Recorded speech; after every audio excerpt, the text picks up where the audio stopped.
Hello folks, and welcome to a brand new Unity tutorial. In today's tutorial we're going to be looking at how to add post-processing to your scene to make it look a little bit more realistic and what you'd like to see in your game. Now, post-processing is a very important aspect and can't be sort of underused in any way.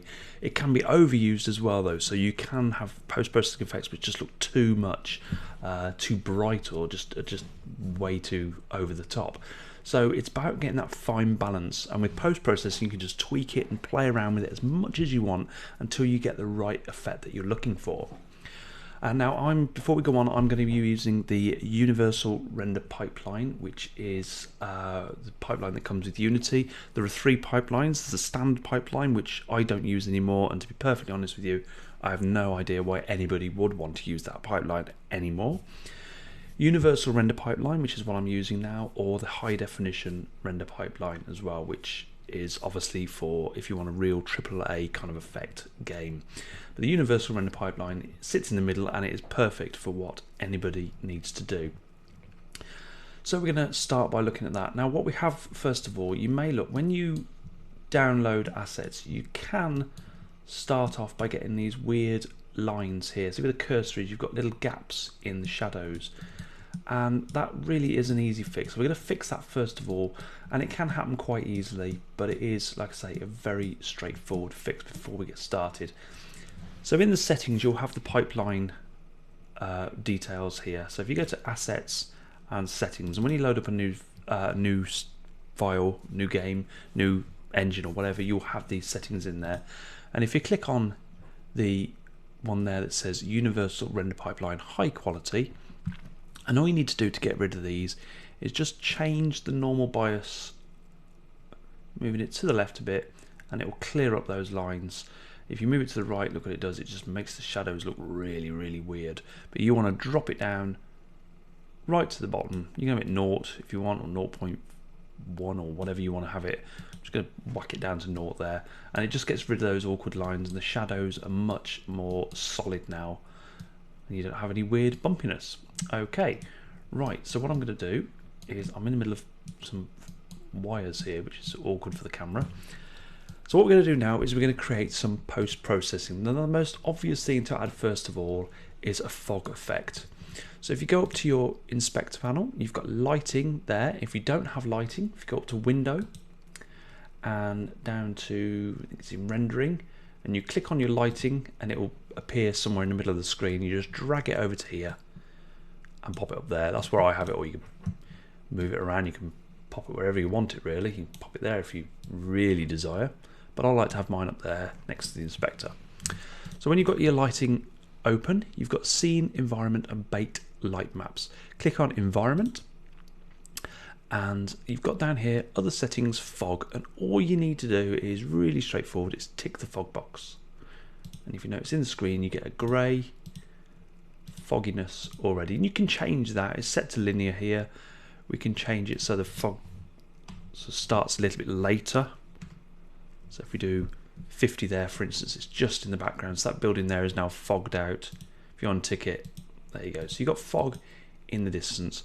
You can have it as close as you want if you really want. You can change the colour of the fog, which is, you know, you could have a white, go for a more white fog there effect, and we'll just change that to, let's change it to, oops, change it to 25 so it doesn't start right away. You don't want it really dense. Well, you might want it really dense if you're doing a spooky scene, but I'm going to have it set to 25. So we've set the fog, and like I say, ticking that off, you can see instantly a difference in the scene. Right, we'll leave that on. Now what we're going to do is we're going to add the post-processing effects. So over in your hierarchy, I'm going to right click the box there, click on create empty, like that, and we're going to call it post processing. Simple as that. And just for OCD, I like to zero out these numbers here. So just go click on those three dots and click reset, and it's 0, 0, 0. Don't have to do that. It's just something I prefer doing from probably an OCD point of view. And now what we need to do is create a volume. So we're going to add component, And we're going to type in volume, and this comes already with the Unity. You don't have to download anything extra. When you start a new project in the Universal Render Pipeline, it's already added in there. Now, the reason I'm saying this is a Universal Render Pipeline is because the post-processing effects differ slightly with each pipeline, if you like. So standard is slightly different. Universal Render Pipeline is this way, and high definition is also slightly different. They differ very slightly, but they're very easy. Once you know one, you can pretty much work out the other one as well. So click on volume, like that, and we've got nothing in the box there, so we're going to create a new profile, like that. Okay, and it is literally called post-processing profile. Now, there are a number of things. If you go to add override here, not add component, but add override, you'll get this come up here, post-processing. When you click on that, you get all the different post-processing options you can have. And the one that I find makes the biggest difference is bloom. If we click on bloom now, nothing will happen straight away because we've not ticked anything. But if I tick threshold and intensity, I'm going to just start by, if I change the intensity to 4, whoa, that makes a big difference. And bloom just gives you that little glow around the edges a bit. If we just take that to 0.87 there, like go, and intensity of 4, you get a nice little glow around the sun, and everything's got a bit of a pop to it. The colours just pop a little bit more. You can add a tint to it as well, if you so desire. So if you want to add a bit of a yellowy tint or an orangey tint, because the sun is, there you go, you can see that appearing now around the sun. Just adds a nice effect to there. And if we turn off the volume post-processing up here, you can see the difference on that. And if I just expand that again, so there's a car just over there. If you look at the bonnet of the car, if you could see that clearly, click on the post-processing, untick it, and the shine, the reflection just changes, goes off, and it just gives your scene a big pop.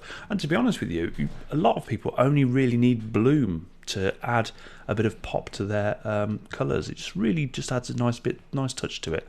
I'm going to stop using the word pop now anyway. We're going to add another thing on here. We're going to also add depth of field.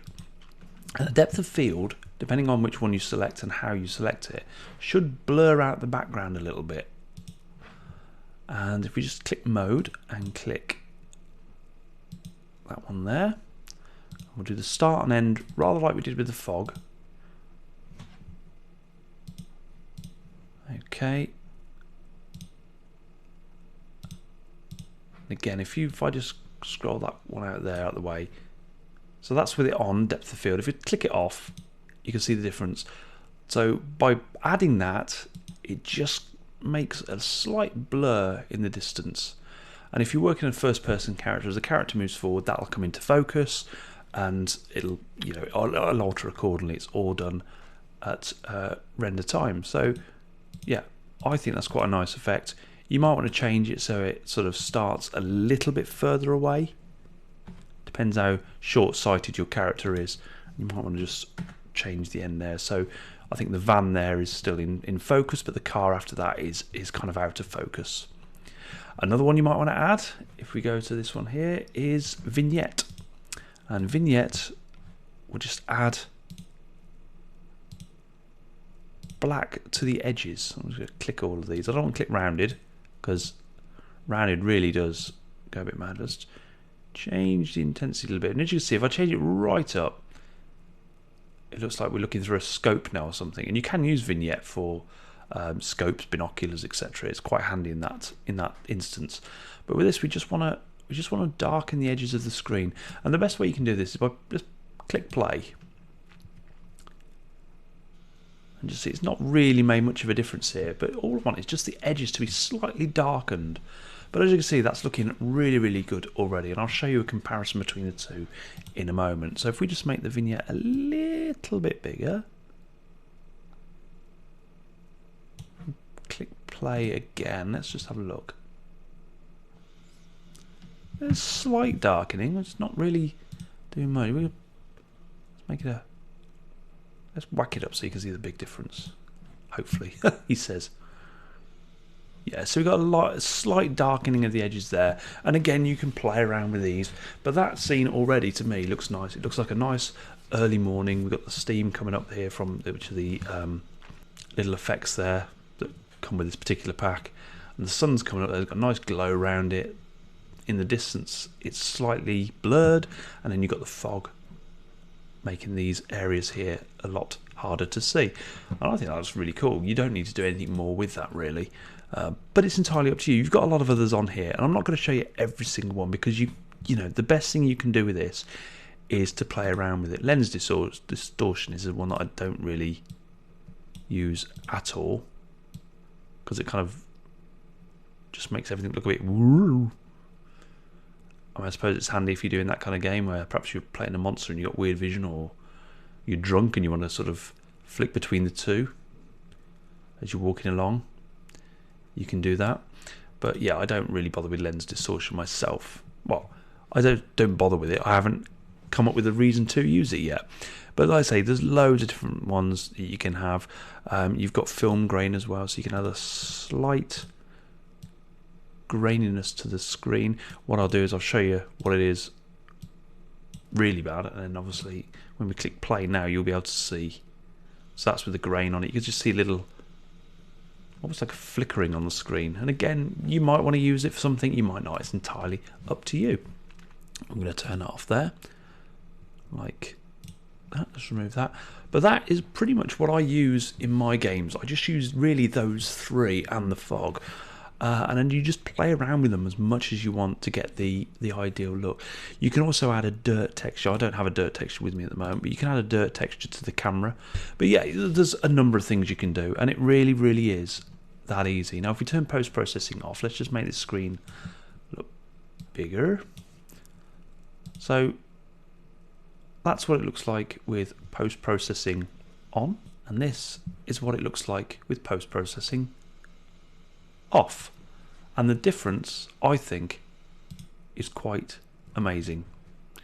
You know, it really, really makes a difference to your game, and yeah, I love it. And you know, without post-processing your game can look quite bland, but with post-processing you can have even the most basic of assets and textures and make your game really, really jump out and look that bit much different, that little bit more different. But there you go, post-processing. Add it to your game, play around with it, and try and get some really, really cool effects. And you might even get some effects that you didn't even think were possible, and actually go, do you know what, that looks really good. But you can really transform the look and style of your game by using post-processing. So give it a whirl now.